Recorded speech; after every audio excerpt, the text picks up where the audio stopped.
talagang nagkabistuhan kung ano ang tunay na dahilan sa mga pagbabago sa immigration.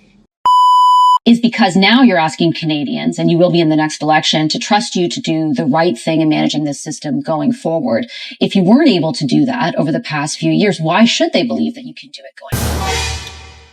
I take your point that you're making those adjustments and you want a responsible system, but like, where were you the last number of years?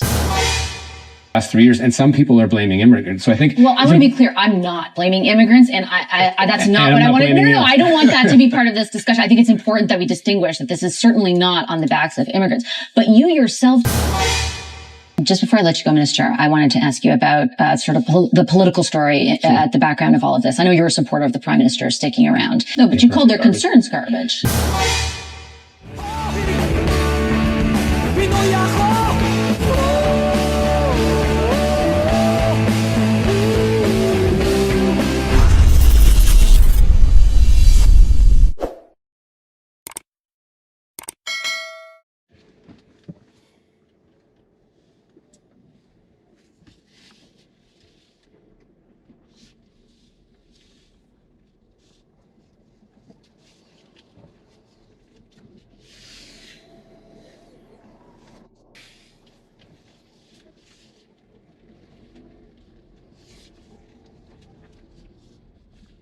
Kamusta mga kababayan? Salamat sa Diyos at mayroon na naman po tayong isang mabuting pagkakataon na magkita-kita namang muli, at ang dalangin ko pong parati sa Diyos, sana kayo ay lagi nasa mabuting kalagayan.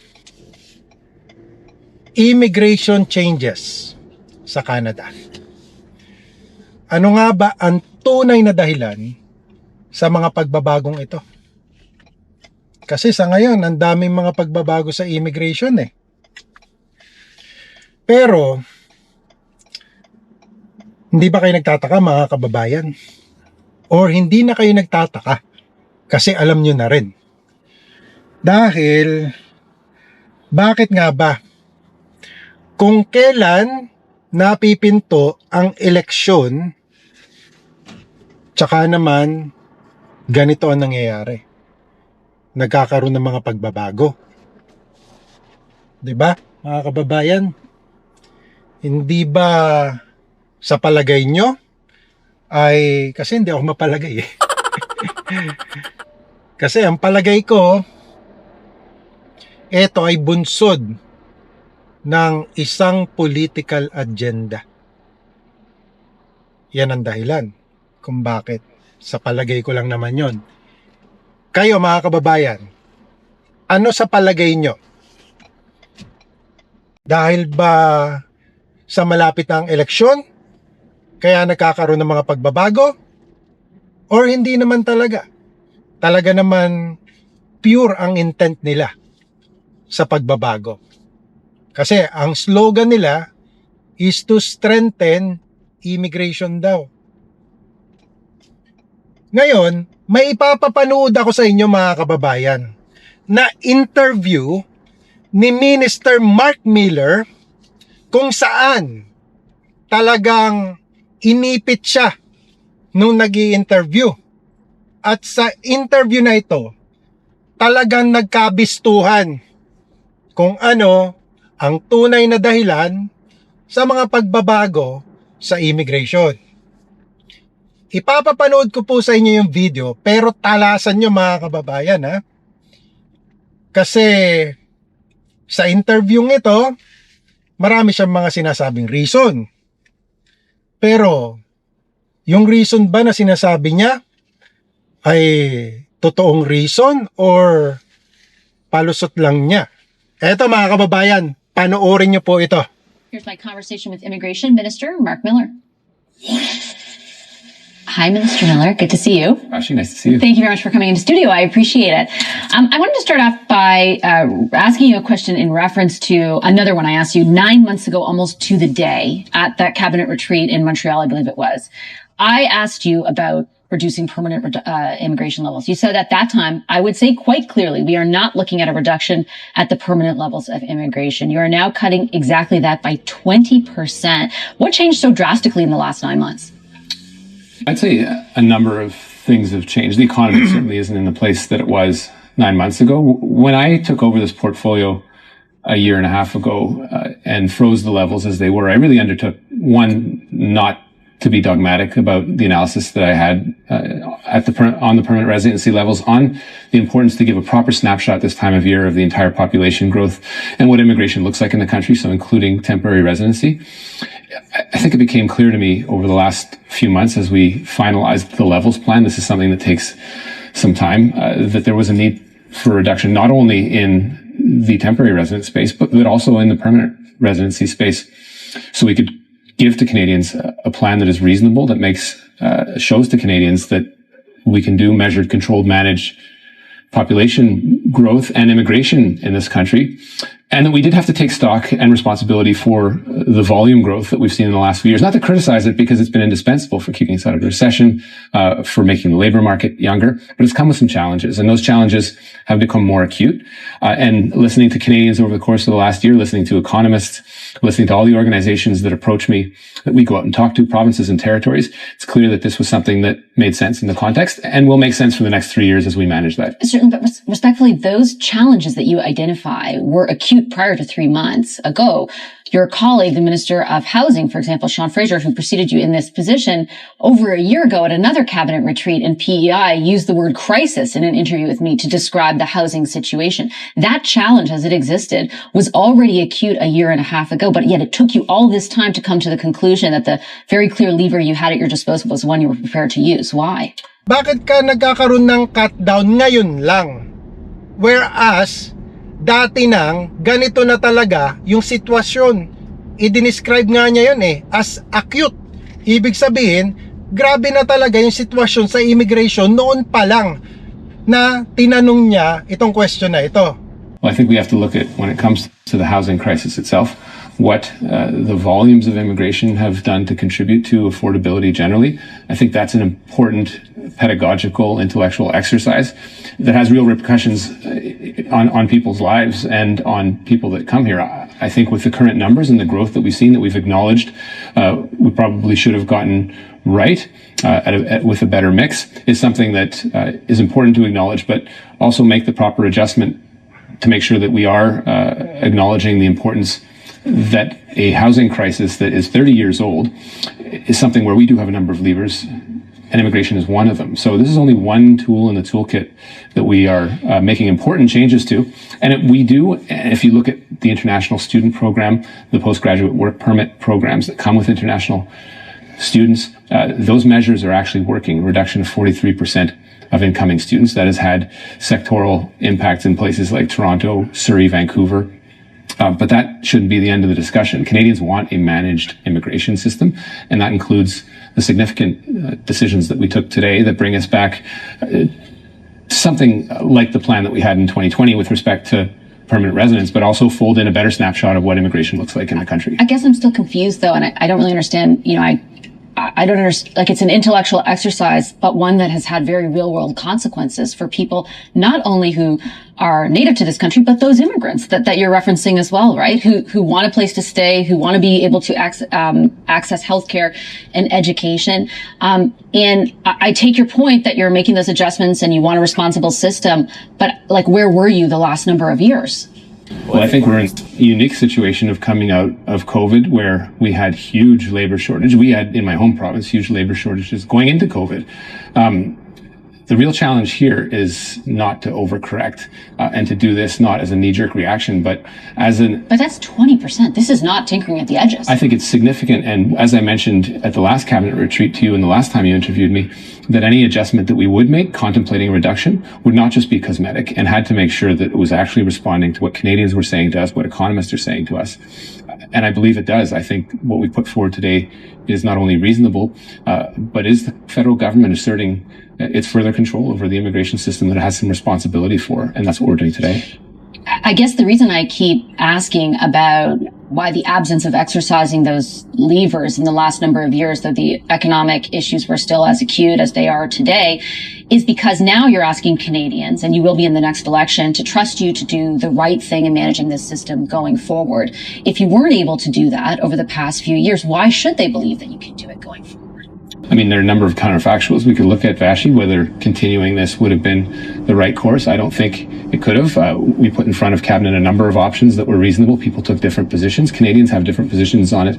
But what I feel the consensus was a number in around 395,000 permanent residency, with the full snapshot of temporary residents going down from 7 to 5%. That is something that we are managing. I have heard no other party propose any plan as sophisticated. And absolutely, as a government that's been in power for 9 years, we absolutely do own the challenges that we have faced, including COVID, including the need to increase the number of people coming into this country, make sure the GDP grew, without shirking that responsibility of making sure that we are investing in housing, investing in the healthcare system, and the challenges that have come with that flow. But I wouldn't put everything on the backs of immigrants. The recent rate drop, people aren't crediting immigrants for that, but people have been feeling the pressure of those interest rate growth for the last 3 years, and some people are blaming immigrants. So I think. Well, I want to be clear. I'm not blaming immigrants, and I that's not what I wanted. No, I don't want that to be part of this discussion. I think it's important that we distinguish that this is certainly not on the backs of immigrants. But you yourself today tied the decisions that you're making on this policy to a forecast of 670,000 fewer homes that will need to be built by the end of 2027. After many interviews that we've had in which you said that that link between housing and immigration was not black and white, was more nebulous. Now you're saying there is a direct link. Look, that isn't the number of houses that we need to build to close the housing gap. Those are the ones that we believe are associated to the volume increase. That's a lot. What I've said, and what I'll continue to say, is that there's no denying the impact that volume has on the potential need to build in housing. But this is something that has been cresting for 30 years. Successive federal governments disengaging themselves of the obligation and the importance of investing in housing. It's not all your fault, I get it, but this crisis has been there for 2 years now. Right. In housing especially. I mean, at the same time, housing has been essentially, when it comes to mortgages, free on people's interest rates. Now everyone is feeling it. So that impression cannot be entirely put on the shoulders of immigrants. Clearly, the volume is contributing. It's something that we felt we need to adjust, not simply for the housing stock that we estimate will be significantly alleviated in the next few years, which I think is responsible, but also on social cohesion, on the impacts in certain areas where we have large college or university towns, and the impact that has had on the consensus that we are still building. We owe it to Canadians to continue to build that consensus, which is still there. We see what happens in countries where that consensus has disappeared, and it's sad. And I think we can't succumb to those base instincts. We have to continue to prove to Canadians that immigration is important. There's a country built on immigration other than Indigenous peoples, but it has to be responsible, and people rightly look to the federal government. I think this is a responsible plan, quite proud of it. And do you anticipate, because every year you come out essentially with a new plan, do you anticipate there is room for maneuver, for example, a year from now? Like, how nimble are you prepared to be? Or do you think this is where Canadians can expect those levels to be for the next 3 years? Well, clearly Canadians want consistency in those levels, but they also want us to prepare for the next year. So much as last year, when I froze the levels and wanted to take a look at what was going on in the system, the work starts the day after. So the work for next year's plan starts tomorrow. But it may very well stay the same. The economy may change. It may go in different directions. We have to be nimble. But this is our best estimate, and we think it is the most reasonable plan offered to Canadians. I guess what I wonder is, do you think a change as drastic as the one Canadians are in for today is a possibility again a year from now?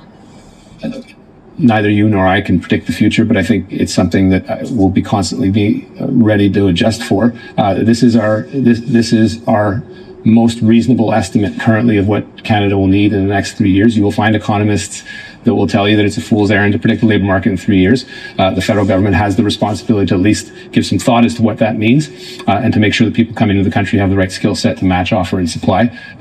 Sometimes we get it right. I believe we've gotten it on the balance significantly right, but we haven't been perfect, and I think today reflects that proposition, but also a reasonable plan going forward for the next 3 years. Just before I let you go, Minister, I wanted to ask you about sort of the political story at the background of all of this. I know you're a supporter of the Prime Minister sticking around.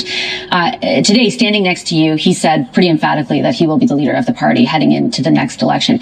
Did the concerns expressed by your colleagues yesterday to the Prime Minister, the ask of him to step aside, not warrant more than 18 hours of reflection?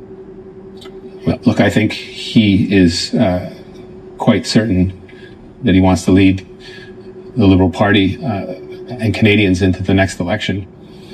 He's also quite resolute in reflecting on what was said during that caucus meeting, which was very honest. And I was quite harsh towards my colleagues. Yeah, you called it garbage. Well, I said the whole garbage in and around this was distracting us from the main threat, which is highly toxically to the opposition and Pierre Poilievre. I stand by that. I call any person. No, but you called their concerns garbage. No, I said that the fact that it had gotten out in the media, that it had gotten leaked, that it was being done in a whisper campaign was utter garbage. I stand by that, absolutely. Do you know how that? Do you realize how dismissive that felt to your colleagues, though? Oh, I've spoken to those colleagues. I'm actually really close to some of those guys, and we have some good conversations about where we think I disagree with them on the leadership of the Prime Minister. I think the vast majority of the caucus does, but they need to know that when you take a run at the Prime Minister, you're also taking a run at the vast majority of caucus, and you can't be that sensitive to think from criticism. At the same time, we came out of that meeting, I would say, unified in the goal in defeating Pierre Poilievre. The Prime Minister still has a lot to reflect on the substance that was shared with him over that 3-hour period, including from people who support him and had some criticisms. And I think him taking it, him sitting there, having the honest conversations actually makes the party stronger. There's no party that is immune from those criticisms internally. It's just unfortunate, and I think it's a huge distraction when it takes the eyes off a highly destructive leader in the opposition in Pierre Poilievre. I guess what I'm confused about is there anything left to reflect on? I mean, the Prime Minister today said unequivocally, I'm the leader into the next election. I think the message was delivered to those who voiced opposition to that or asked him to consider otherwise. What else is left to reflect on? Well, I'd have to share with you what was shared in caucus, Vashis. You can get elected and join us, but I can't share. I can't share with you what went on in caucus. There were some very honest conversations. They were heartfelt. The Prime Minister is going to lead us into the next election. He still has some things to reflect on, change that people want to see, that a lot of caucus wants to see. I think that's fair, and it does take more than a day. Yeah. Is there any doubt in your mind that he will be the leader of the Liberal Party in the next election? None at all. Okay, Minister, I'll leave it there. Thank you very much. Nice seeing you. You too. At ayun mga kababayan, ano sa palagay nyo? Eto bang mga pagbabago sa immigration ay bunsod ng kanilang political agenda or hindi? So, just leave a comment below mga kababayan. I hope you like this video. If you do, please give it a thumbs up. And as always, more tips, information, buhay namin dito sa Canada, and opportunities to come. I will see you, God willing, on my next video. Samahan nawa kayong parati ng Panginoon sa inyong pang-araw-araw na buhay. Magandang araw po sa inyong lahat.